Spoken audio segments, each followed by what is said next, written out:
Thank you. Ms. Pingree? Thank you, Mr. Chair, and thank you again for your testimony this morning. And I just want to reinforce that I wholeheartedly support the work you're doing related to climate change, reducing our dependence on fossil fuel, removing the toxins from our environment, making sure that we don't have kids growing up with childhood asthma and the issues that we're dealing with today. So thank you. I'm very grateful for the work you're doing and the work this administration is doing. Thank you. A lot of my questions are about waste. I'm very concerned about whether it's PFAS or this one. I just want to bring up textile recycling. So fast fashion is something I've learned about fairly recently, just in terms of a topic. And at first I was like, well, okay, fine, that's just a trivial matter. But it turns out even in 2018, the EPA estimated that 100 billion garments are produced annually, most of which end up in incinerators, generating about 17 million tons of textile municipal solid waste. So 85% of the garments, more or less, end up in our waste stream. Sometimes this plastic's in the ocean because of the synthetics that they're made of. But right now, our national recycling strategy doesn't address this critical source of pollution and waste. So can you provide a little bit of an update about the work you're doing around fast fashion, and what kind of resources would the EPA need to make a significant impact? Well, thank you for this. I was telling you, I believe, a while back that fast fashion wasn't something that was on the tip of my tongue either. And as I've traveled the country and traveled the state, this is something that especially young people are adamantly focused on, and so we're taking this very serious. We released our part one of the National Recycling Strategy in 2021, and as you pointed out, it did not have enough in that focused on this specific topic. So we've gone to work since then.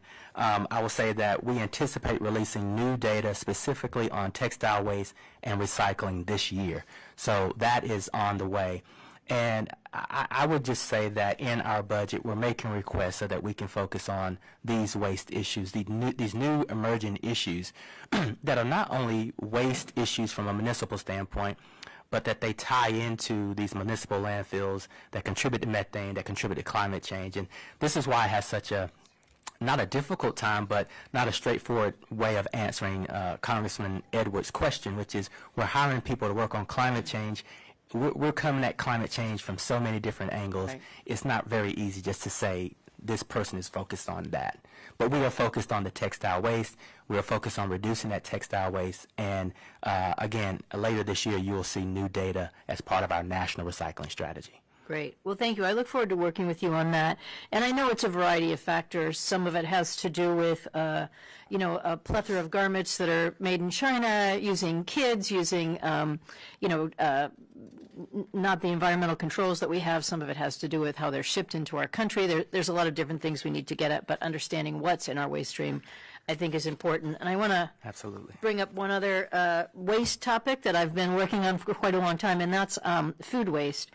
Once again, the first time I heard about this several years ago, I thought, okay, good, everybody's grandmother told them not to waste food. Of course you shouldn't. But it turns out we waste somewhere around 30 to 40% of the food in this country.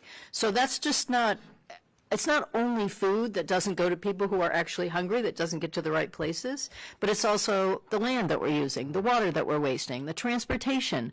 And it starts to add up to a pretty significant environmental issue, not to mention same thing, when food ends up in a landfill, it turns into methane gas, and so you're just contributing once more to some of the challenges we have around climate change. So I appreciated your agency extending the comment deadline so more groups could provide feedback on the National Food Waste Draft Strategy that you are doing with the USDA and FDA. Can you tell us a little bit more about the timeline for finalizing the strategy, and can you talk more about how EPA will further support efforts to reduce food waste? Well, we were excited to expand that timeline because we received so many comments. Mm-hmm. That gave us more time to process those comments, and in that time frame we expanded, we got new comments. That being said, time is of essence, and so we're hoping to have the draft strategy out, or the final strategy out, later this summer. So that direction will be out, and it will be stamped by USDA, FDA, and EPA.